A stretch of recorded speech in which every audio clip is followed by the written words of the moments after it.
Okay, so yun, no? Magandang araw po sa inyo mga ka-SDM, no?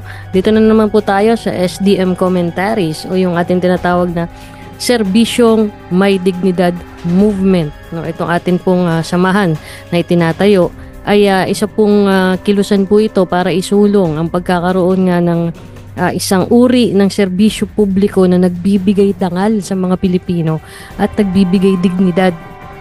Yung mga tipong hindi mo kailangan na lumabas na ikaw ay parang timawa na hingi ng hingi, no? Sa may kapangyarihan, no? O kung saan ka nakikinabang. Kumbaga yun yung ating pinag-uusapan ngayon dito. No? Paaangatin ang uri ng pamumuhay ng mga Pilipino upang siya ay magkaroon ng dangal at dignidad. 'Di ba? Yan yung klase ng serbisyo na gusto nating makuha mula sa ating mga public servants. Okay, so yun, no? Pag-usapan natin, ito nangyari, pinaka-latest. Ito ba ay isang uri ng political bullying? Itong nangyayari kay dating Pangulong Rodrigo Duterte, di ba? Kay dating Pangulong PRRD. Okay, so mapapansin ninyo, this is long been debated, no? Itong war on drugs na ito ay marami nang nahati dito na bansa. Pero sa bansa natin, no, maraming hati ang opinion dito. Pero sa totoo lang, mas marami yung naniniwala doon sa sistema ni Tatay Digong. Kaya nga hanggang ngayon, tuwan-tuwa sila dito sa naging resulta ng war on drugs na ito. Dahil maraming mga barangay talaga dahil sa war on drugs ni Tatay Digong ay naging drug-free, no, illegal drugs. And syempre, bumaba rin yung criminal rate, no. Kahit ano pa kasing pandodoktor nyo sa mga datos na nangyayari ngayon, lumalabas pa rin yung katotohanan, di ba? Lumalabas pa rin yung katotohanan na parang mas maganda noong araw kaysa sa ngayon. Kasi yun yung nangyayari, no? Yun yung nangyayari ngayon. Marami na namang nangyayaring krimen, unti-unti na naman bumabalik, pati yung tanimbala sa airport, dati nawala na. So, saan ba mapupunta ito sa mga susunod na panahon? Diba? Pero nito ngang Lunes, Lunes ba yun? Lunes yata, no? Nagkaroon nga ng problema, nabulabog ang buong sambayanan nang biglang lumabas, no, nang biglang arestuhin itong si ating dating Pangulong Rodrigo Roa Duterte, 'di ba? Kasi at ang masaklap nito, marami pang hindi nakasama sa kanyang pagkakadakip. Hindi nakapasok sila Senator Bongo at marami pang mga ibang ibang mga kasamahan niya doon sa airport. And mismong kanyang abogado ay hindi pinayagan din, no? That the only people allowed doon na sumama sa kanya sa Villamor Air Base ay ang kanyang may bahay na si Ma'am Hanilet at yung kanyang anak na si Kitty, 'di ba? So yun yung ating ngayon, no? Yun yung ating pag-uusapan ngayon, mga ka-SDM, no? Pasensya na ho kayo kung maingay po sa background, no? May mga noise po tayong naririnig. Pero tuloy-tuloy lang po natin yung discussion, no? Ito kasi yung hindi nakikita ng mga tao, lalong-lalo na nung iba na kritiko ni Pangulong Duterte. At the same time, kritiko din naman ni Pangulong Marcos, no? This incident is no longer an issue of Marcos versus Duterte. Hindi na po, no? Dahil yung pagkakadakip kay Pangulong Digong, kay Tatay Digs, ay isang uri na po ng himasok na po yung foreign entity dito, no? Ngayon, base dun siya, marami naman na nasabi yung ibang mga vloggers at mga resource persons na mga ini-interview na sa iba't ibang media outlet, no, tungkol dito. But the bottom line is, meron pa rin isang question kasi rito, no, na dapat i-resolve. And even justices ng International Criminal Court o ICC ay divided yung kanilang opinion dito. May mga nagsasabi na hindi, sakop pa rin kayo ng jurisdiction ng ICC. May mga nagsasabi rin na hindi na sakop. Wala na tayong jurisdiction doon. So, yun yung mga ilan sa mga issues na pumapailan lang dito sa pagkaka-aresto, no, kay Pangulong Rodrigo Roa Duterte. Pero ito yung nangyayari ngayon. Meron ako kasing ilang mga sources na mapagkakatiwalaan, 'di ba? Ito naman ay binase ko rin sa kung ano yung mga naging senaryo ng ating kasaysayan. Okay? Itong ating topic ngayon, no, ano ba yung mangyayari dito after this, no? After this. Ito ba ay isang uri ng political bullying? And dapat bang i-condemn na ito ng SDM movement? Siyempre, malinaw po na isa itong political bullying. Bakit? Una sa lahat, yung proseso po ng pagkaka-aresto. No? Yung proseso ng pagkaka-aresto ay mukhang may konting sablay. 'Di ba? Sabi nga, 'di ba, kailangan dumaan muna doon sa local courts natin itong warrant of arrest na inisyu ng ICC. At magkaroon ng local court na siyang magpapalabas ng warrant of arrest naman o mag-serve ng warrant of arrest kay PRRD, but it didn't happen. 'Di ba? Minadali nga kasi yung pag-aresto kasi yun nga siguro naisip nila mag-aalsa yung mga tao at habang matagal si PRRD dito na naghihintay ng papel na manggaling sa korte natin, baka dire-diretso na yung mga pagkilos o yung mga protesta ng mga supporters niya. Pwede yun, no? Pero mali pa rin kasi hindi yun yung nakalagay na proseso sa mismong batas ng ICC, diba? Makikita naman ninyo yan i-research nyo sa Google, no? Makikita nyo yan, no? And yun nga, doon pa lang may mali na, may sablay na. Pangalawa, yung manner ng pag-aresto. Do you think yung ganong klaseng pag-aresto ay para sa isang dating pangulo? Yung ganong pagtrato? Arestuhin mo, ang papel mo lang nasa cellphone? Hindi mo pinayagan doon sa airport na makalapit yung mga abogado? Di ba? Hindi nyo pinapasok sa loob ang mga abogado? You even deprive him of proper medical attention for how long? Ilang oras, 'di ba? And now, immediately nilipad nyo siya kahit alam niyo na may schedule siyang check-up a few days after. 'Di ba? Nilipad nyo kagad siya sa ibang bansa, doon sa The Hague, sa the Netherlands. Okay. So, ano yung mga possible na maging consequences nito sa atin, 'di ba? Sa ating bansa. Kung makikita ninyo, meron pang kumakalat ngayon, no? Siguro mamaya pakita ko. Yan, sige, tingnan natin kung mapapakita ko, ha. Tingnan natin. Any blank space dito sa video. Alam nyo, ito yung nangyayari. Ito, papakita natin. Okay? Meron pang mga insidente na nagkatulakan, nagkahilahan, nagkakumbusyon doon sa loob ng Villamor Air Base. So, do you think it's fit for us to do this to a former president? Sabihin na natin na inaaresto siya kasi crimes against humanity raw, no? Pero sabi nga ni Senator Cayetano, 'di ba? Advocates tayo ng human rights. Tapos bakit ipapractice nyo sa presidente yun? Yung ganong klase na parang wala na kayong nirespeto. 'Di ba? Parang hindi nakatulong sa inyo kaya ngayon hindi nyo masisisi yung mga kapulisan, eh. kung bakit yung ating mga kababayan ay galit na galit sa inyo. No? At sinusumbatan kayo.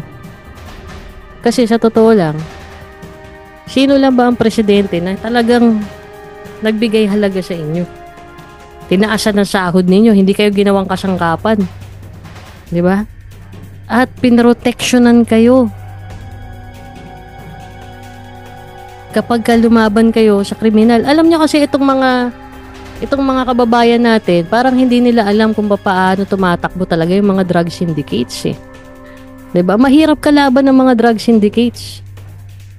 Siguro dahil kakabida kay Tanggol, ayan. 'Di ba? Yung mga tao parang tingin na sa mga drug lords mga heroes na. Alam nyo ba na napakahirap, sinabi na nga ni Congressman Richard Gomez, napakahirap pasukuin ng mga nasa sindikato ng droga dahil sobrang lalakas ng loob niyan eh. Bukod sa nakatira yan. Di ba? Ngayon, sasabihin ninyo, kesyo, ganito. Kaya mahirap pong labanan yan ng pakiusapan lang, yung paki-paki lang. Di ba?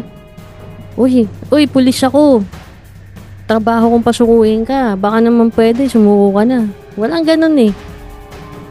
Kailangan gagamitan mo ng pwersa. Not unless you will make them see na ikaw yung authority. Never ka susundin ng mga addict na yan. Lalong-lalo na kung sila ay mga hawak ng mga malalaking sindikato para maging pusher. Diba? Talagang makikipagputukan yan sa'yo. Ayun. Alam niyo yung nalaman ko, ang official record say 6,000 lang. Pero ang inirereklamo nila sa ICC, 30,000. O, sa pa yun. 30,000 cases daw. Samantalang official record say 6,000 plus lang. Diba? Bakit? Kasi yung mga pinapatay ng mga vigilante, ng mga gun for hire, ng mga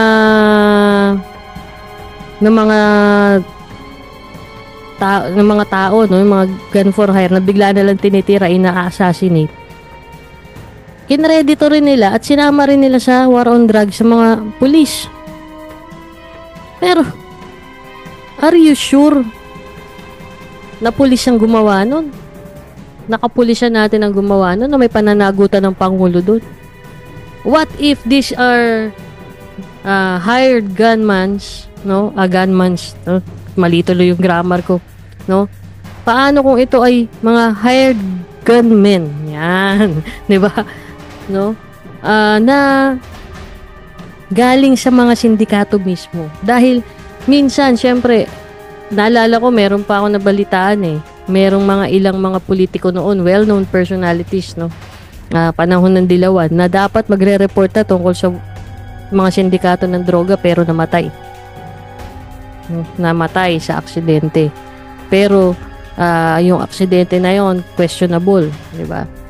Tapos ngayon, ito, no? Itong mga pinapatay daw ng mga vigilante, ng mga gunmen, ng mga riding in tandem, isinama rin kasi nila dun sa kaso. Kaya nagmukhang malaki. Di ba? Eh, ang problema rito sa mga to, hindi mo naman alam kung sino yung mga riding in tandem na yun. Tapos, sasabihin ninyo, kasalanan ni Tatay Diggs yun. Eh, papaano kung yun ay mga pala yung mga vigilante groups yan, mga hinire yan ng mga sindikato, no? Para patahimikin ang mga posibleng magkanta sa kanila sa otoridad. 'Di ba? Pwede 'yun eh. Pero itong mga taong siyempre dahil politically motivated to, no? Itong mga kaso ng sinampa nila sa ICC, lalo na si Trillanes yung naunang, yung isa sa mga nag-file ng reklamo. Tinuro nila lahat kay PRRD. Which is mali. Kahit sa korte, alam nila na sa korte rito, hindi yun papatulan, hanggang piskal lang yung basura yun. 'Di ba? Kasi Wala namang partisipasyon si PRRD dun eh. At saka pati yung pagkakamali ng pulis sa engagement. Bakit isisisi nyo pa kay PRRD yun? Diba?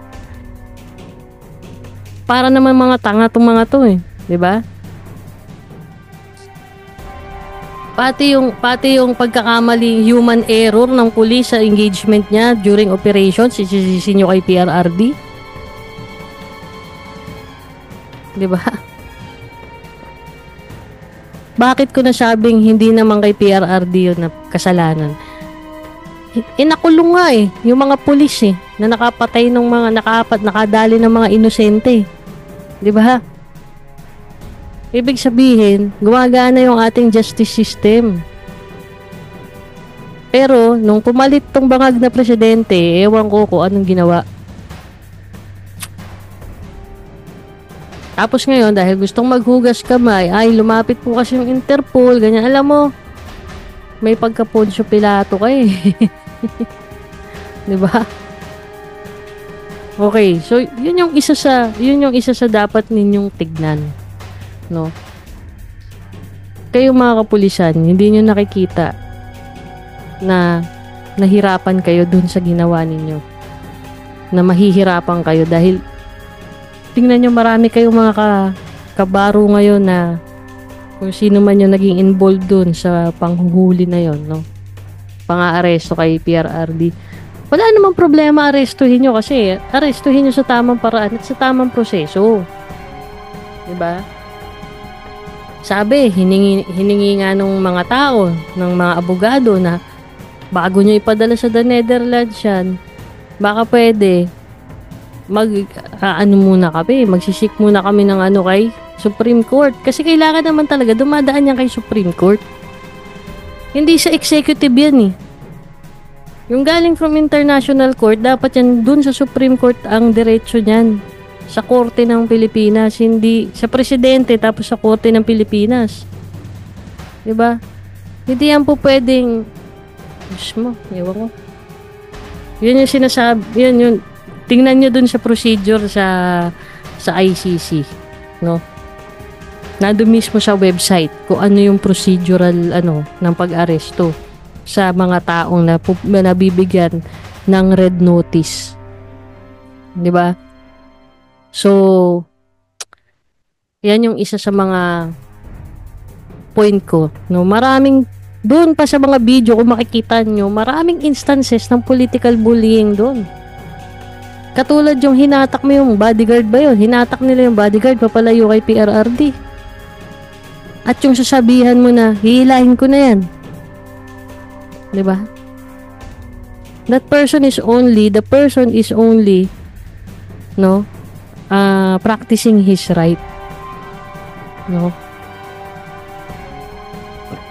Pero anong ginawa ninyo? Anong ginawa ninyo mga mahal naming kapulisan?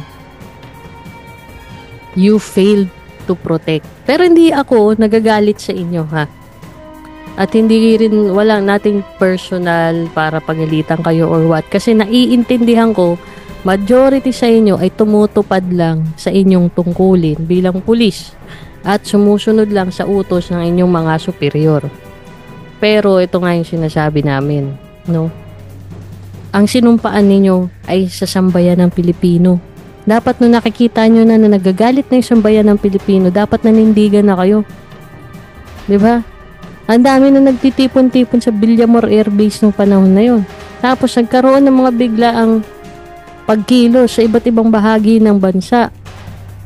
Doon pala makikita nyo na may malaking resistance from the citizens. Sa bansang Pilipinas po kayo nanumpa, hindi po sa iilang politiko. Kaya kung ano man o sino man ang nag-utos sa inyo, no, napersahan na yan, dalhin doon sa The Hague. Medyo sablay yata yung ginawa ninyo yun. No, kahit ano pang sabihin ninyo. Kasi hindi nyo sinunod kung ano ang gusto ng mamamayan. At ang gusto ng mamamayan dito, kung lilitisin man si PRRD ay dito, hindi sa dayuhang institusyon na hindi naman natin kailangan.